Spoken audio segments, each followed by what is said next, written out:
સેટેલાઇટના માધ્યમથી જોડતી કડી એટલે સંધાન.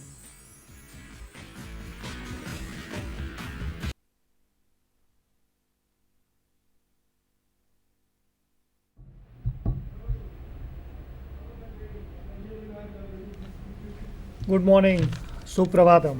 મિત્રો, સમાજશાસ્ત્રની વ્યાખ્યાન શૃંખલામાં ફરી એકવાર વિદ્યાર્થી મિત્રો અને અધ્યાપક મિત્રોનું સ્વાગત કરું છું. મિત્રો, સમાજશાસ્ત્રના જુદા જુદા વિષયો સાથે ગત આખું વર્ષ આપણે સાથે રહ્યા છીએ અને હવે જ્યારે ગણતરીના એપિસોડ આપણી પાસે રહ્યા છે ત્યારે સમાજશાસ્ત્રના એવા કન્ટેન્ટ સાથે આજે અમે આપની સાથે ઉપસ્થિત છીએ. મારી સાથે છે મુકેશભાઈ લકુમ અને સંગીતાબેન પટેલ. એ બંને મિત્રો ગવર્મેન્ટ આર્ટ્સ કોલેજ ગાંધીનગર ખાતે સમાજશાસ્ત્રના અધ્યાપક તરીકે ફરજ બજાવે છે.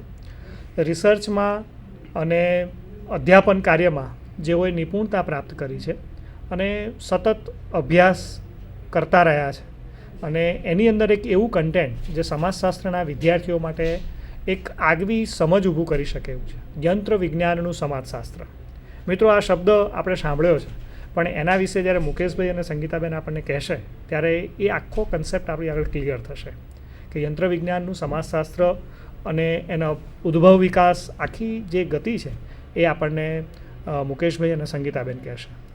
આ તબક્કે મિત્રો હું આપને એ પણ કહેવા માગું છું કે જ્યારે આ વ્યાખ્યાન ચાલતું હોય એ દરમિયાન ટુ વે કોમ્યુનિકેશનના માધ્યમથી જો કોઈ વિદ્યાર્થીને કોઈ પણ સવાલ હોય તો એ અમને કરી શકે છે. અમે એમનો જવાબ આપવા પ્રતિબદ્ધ છીએ. તો હું વિનંતી કરું મુકેશભાઈ લકુમ સાહેબને અને સંગીતાબેનને કે બેન આવો સાહેબ અને આપણે વાત કરીએ યંત્ર વિજ્ઞાનનું સમાજશાસ્ત્ર. આભાર ગઢવી સાહેબ. મિત્રો, આપ સૌ જાણો છો કે હવે સેમેસ્ટર સિસ્ટમમાં સોફ્ટ સ્કિલના ભાગરૂપે સોસાયટી એન્ડ ટેકનોલોજી એનું આખું એક પેપર આપણે ભણવાનું આવે છે. તો એ સંદર્ભમાં આજે આપણે સમાજ અને ટેકનોલોજી એટલે કે યંત્ર વિજ્ઞાન અને સમાજ એ બંને એકબીજા સાથે કેવી રીતે જોડાયેલા છે એની થોડી વાત કરવાની છે. તો શરૂઆત આપણે સમાજશાસ્ત્રની થોડીક બેઝિક સમજ કે ભાઈ જુદી જુદી એની વ્યાખ્યાઓ દ્વારા સમજવાનો પ્રયત્ન કરીશું કે બેઝિકલી સમાજશાસ્ત્ર શેનો અભ્યાસ કરે છે. તો આપણા જે કી થિંકર કહી શકીએ આપણે, ઓગસ્ટ કોમ છે, દરખાઈમ છે, મેક્સ વેબર, ગિડિંગ્સ, એ બધાએ સમાજશાસ્ત્રની જુદી જુદી વ્યાખ્યાઓ આપી છે જેને આપણે સ્લાઇડ દ્વારા જોઈ શકીશું. કે પહેલી જ ઓગસ્ટ કોમ્ટ કે જેમણે આપણે સમાજશાસ્ત્રના પિતા તરીકે ઓળખીએ છીએ, એમણે કીધું છે સમાજશાસ્ત્ર સામાજિક સ્થિરતા અને ગતિશીલતાનો અભ્યાસ કરે છે. હવે આપ સૌ જાણો છો કે સામાજિક સ્થિરતા અને સામાજિક ગતિશીલતા એટલે શું? સ્થિર એટલે સમાજની વિવિધ સંસ્થાઓ કે જેમ કે ધર્મ, કુટુંબ, વિવાહ, આ બધી સમાજની જે જુદી જુદી સંસ્થાઓ છે કે જે સમાજમાં સ્થિર રહે છે. આજથી 50 વર્ષ પહેલાં પણ સંસ્થાઓ હતી અને આજે પણ છે.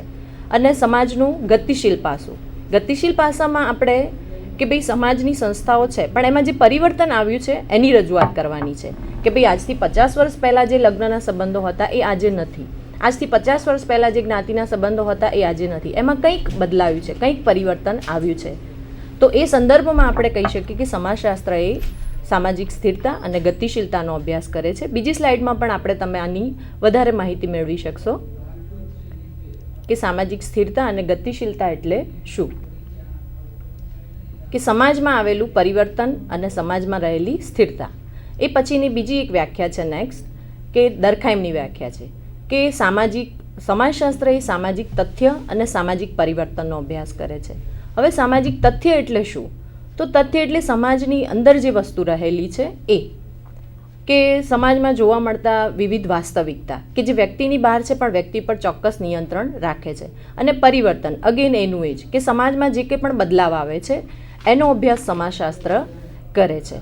તો મિત્રો, આપણે આ સમાજશાસ્ત્રની આ જુદી જુદી વ્યાખ્યાઓ દ્વારા એટલું સમજી શકીએ કે જે કંઈ પણ સમાજમાં બદલાવ આવે છે, જે પરિવર્તન આવે છે એનો અભ્યાસ સમાજશાસ્ત્ર કરે છે. તો ટેકનોલોજી આની સાથે જ સંકળાયેલી છે કે આજથી 50 વર્ષ પહેલાંની ટેકનોલોજી, 100 વર્ષ પહેલાંની ટેકનોલોજી, આખો સમાજ અને અત્યારનો સમય એ બંનેમાં બહુ જ મોટો આપણને તફાવત જોવા મળે છે. ને એમાં જે સામાજિક માળખું આપણું છે બહુ જ મહત્ત્વનું છે.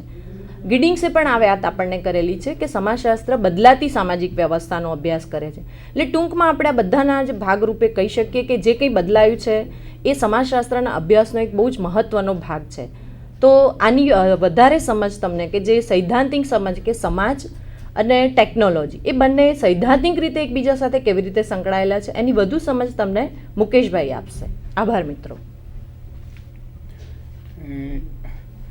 મિત્રો, જેમ બેને કહ્યું કે સમાજશાસ્ત્ર એ સામાજિક સંબંધોનો અભ્યાસ કરતું શાસ્ત્ર છે, એમ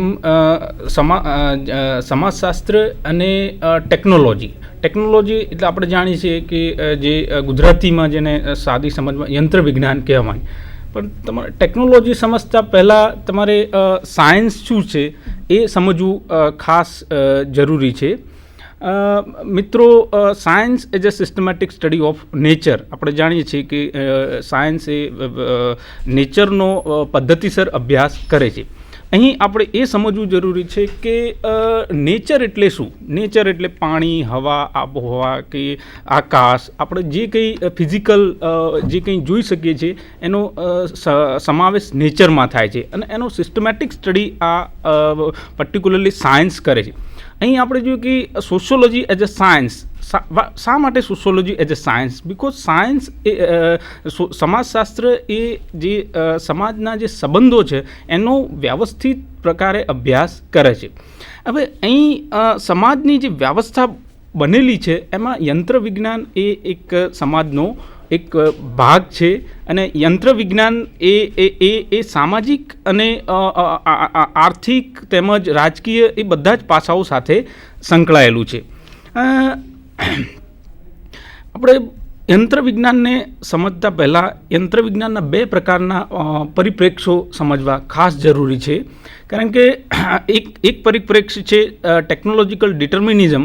ટેકનોલોજીકલ ડિટર્મિનિઝમ એટલે એ પર્ટિક્યુલરલી આ ડિટર્મિનિઝમનો જે આખો ખ્યાલ છે એ ફિલોસોફીમાંથી આવેલો છે. ફિલોસોફીની અંદર જે એવું એ બતાવે છે કે ડિટર્મિનિઝમ મીન્સ કે કોઈ પણ ઇવેન્ટ અથવા કોઈ પણ ઘટના બને છે એના માટે કોઈના પ્રકારનો કોઝ એ ઇમ્પોર્ટન્ટ છે. તો આ એક પર્સપેક્ટિવ છે કે ટેકનોલોજી અથવા એ આર્ગ્યુમેન્ટ આપે છે કે ટેકનોલોજી એ ઓટોનોમી છે, અથવા ટેકનોલોજી એ સમાજમાં ચોક્કસ પ્રકારનું પરિવર્તન લાવે છે. આ એની બેઝિક આર્ગ્યુમેન્ટ છે. એટલે ટેકનોલોજી ડિટરમાઇન્સ સોસાયટી, એટલે ટેકનોલોજી સમાજને નિર્ધારિત કરે છે. હવે આપણે જોઈએ કે ટેકનોલોજી એ કેવી રીતે સમાજને નિર્ધારિત કરે છે. બેઝિકલી ટેકનોલોજી એ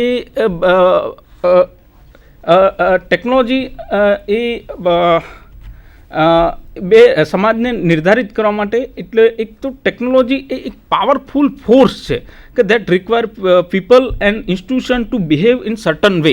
ટેકનોલોજી એક એવા પ્રકારનું પાવરફુલ ટૂલ્સ છે કે એ આપણું જે બિહેવિયર છે એને પર્ટિક્યુલર સર્ટન જે પેટર્ન છે એની અંદર બિહેવ કરવા માટે આપણને પ્રેરે છે. એટલે behaviour means value system, norms, પછી એ પ્રકારના રૂલ્સ, રેગ્યુલેશન, એ બધું જ એની અંદર આવી જાય. ઇન્સ્ટિટ્યુશન આ પ્રકારનો જે ટેકનોલોજીકલ ડિટર્મિનિઝમ જે પર્સપેક્ટિવ છે એ આર્ગ્યુમેન્ટ આપે છે કે ટેકનોલોજી એ ડેવલપમેન્ટ અથવા ટેકનોલોજી કે ડેવલપ થાય છે એ એક પ્રકારની નેચરલ પ્રોસેસ છે. એની અંદર સોસાયટી એ ઇન્વોલ્વ નથી. જેમ એક સાયન્ટિફિક ડિસ્કવરી થાય એની સાથે બીજા પ્રકારની સાયન્ટિફિક ડિસ્કવરી થાય છે, અને એની સાથે ટેકનોલોજી ડેવલપ થાય છે. તો technology development as a linear process એની અંદર એ બતાવે છે કે ટેકનોલોજી પ્રોગ્રેશન માટે નેચરલ પ્રોસેસ એ અગત્યની છે, એના માટે સોસાયટી એ અગત્યની નથી. આ એનું એક બેઝિક આર્ગ્યુમેન્ટ છે. અને ટેકનોલોજી એ સર્ટેન પ્રકારની ચોક્કસ પ્રકારનું એ સમાજમાં પરિવર્તન લાવે છે. આ એક બેઝિક પર્સપેક્ટિવ એક ટેકનોલોજી ડિટર્મિનિઝમનો છે કે જે ટેકનોલોજી અને સોસાયટી બંને વચ્ચેનો રિલેશનશિપ સમજાવે છે. આપણે આ ચિત્રમાં જોઈ શકીએ છીએ કે એક કેવી રીતે ટેકનોલોજી એ ડિટરમાઇન કરે સોસાયટીને. અહીં તમે જોઈ શકો છો કે એક હોર્સ છે, ઘોડો, એને ઘોડાને કાબૂમાં રાખવા માટે એક લગામ પણ આપેલી છે. તો આપણે જોઈ શકીએ છીએ કે ટેકનોલોજી આ એક પ્રકારની ટેકનોલોજી જ છે. જે ચામડું છે, પછી આ જે કંઈ લોખંડનું બનેલું છે, એ એક પ્રકારની ટેકનોલોજી છે, અને જે પશુને કંટ્રોલ રાખે છે. એટલે એવું કહે છે કે ટેકનોલોજી ડિટરમાઇન સોસાયટી. કોણ સોસાયટીને ડિટરમાઇન કરે છે? કે ટેકનોલોજી ડિટરમાઇન કરે છે કેવી રીતે કાબૂમાં રાખે.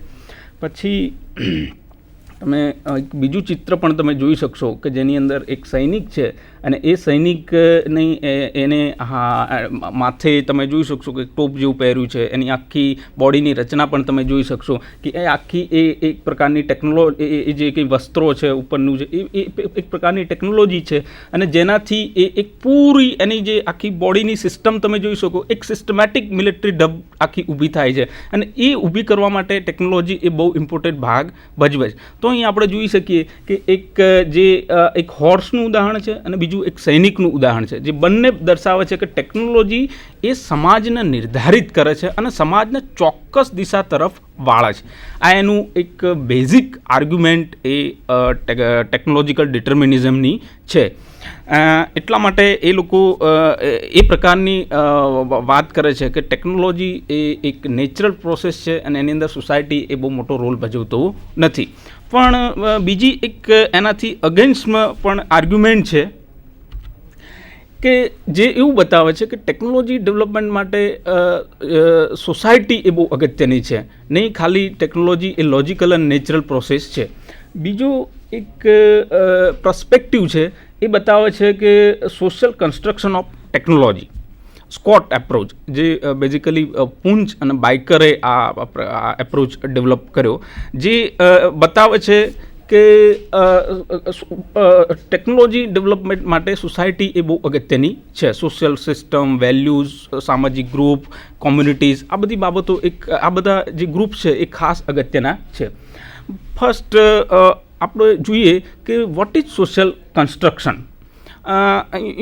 સોશિયલ કન્સ્ટ્રક્શનિઝમ એની બેઝિક આર્ગ્યુમેન્ટ છે કે ડિફરન્ટ જે ગ્રુપ છે અથવા જે કંઈ ડિફરન્ટ સોશિયલ ગ્રુપ્સ અથવા કોમ્યુનિટીઝ અથવા વેલ્યુ સિસ્ટમ, આ બધું એ ટેકનોલોજીના ઘડતર માટે એક ખાસ અગત્યનું છે.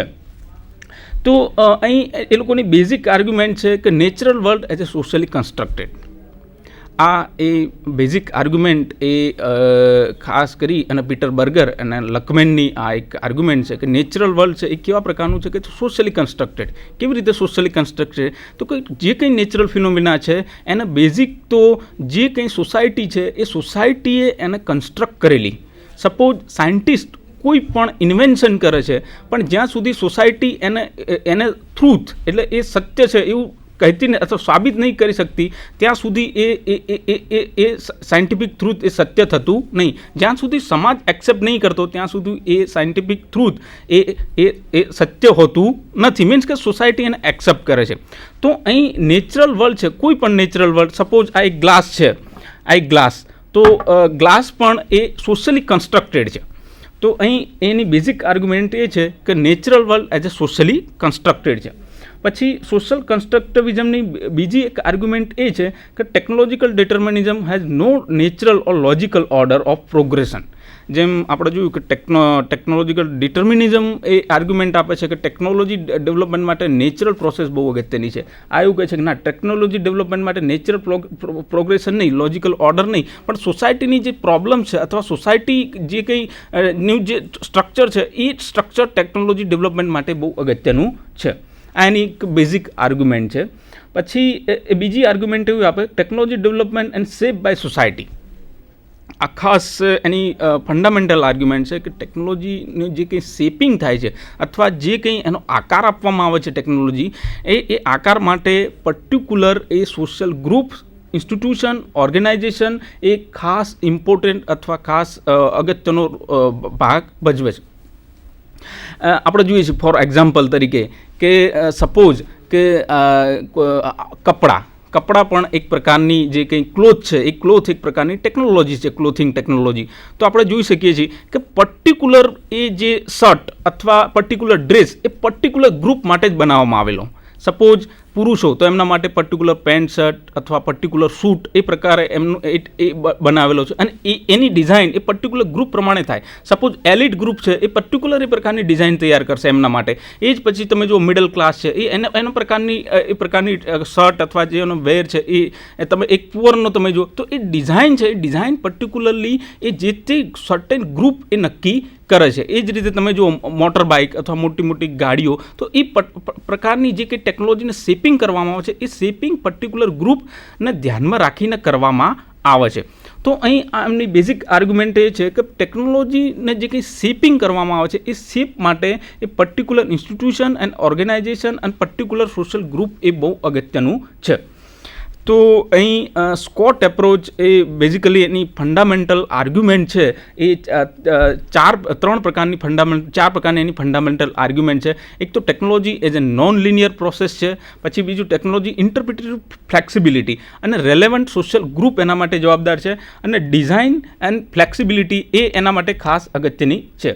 તો અહીં આપણે જોઈશું કે ફર્સ્ટ ઇન્ટરપ્રિટેટિવ ફ્લેક્સિબિલિટી, જેની અંદર ખાસ કરી અને ઇન્ટરપ્રિટેટિવ ફ્લેક્સિબિલિટી મીન્સ કે each technology artifact and different meanings and interpretation.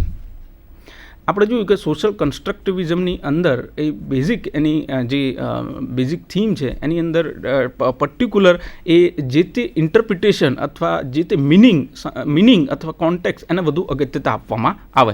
એટલે અહીં જ્યારે આપણે વાત કરીએ છીએ કે interpretive flexibility means that each technological artifact has different meaning. You understand? Each artifact has different meaning and interpretation for various group. For example, safety of bicycle. આપણે આવીએ છીએ એની પર safety of bicycle. તો દરેક જે કંઈ ઇન્ટરપ્રિટેશન છે એનો મિનિંગ જે તે સર્ટેન ગ્રુપ પ્રમાણે સર્ટેન મિનિંગ હોય છે. બીજું એનું રેલેવન્ટ સોશિયલ ગ્રુપ એટલે પર્ટિક્યુલર સોશિયલ ગ્રુપ એ બહુ ઇમ્પોર્ટન્ટ છે. સપોઝ યુઝર એન્ડ પ્રોડ્યુસર આ બંને એક સર્ટેન સોશિયલ ગ્રુપ છે જે ટેકનોલોજી માટે ખાસ એના જવાબદાર છે. પછી એક બીજી છે ડિઝાઇન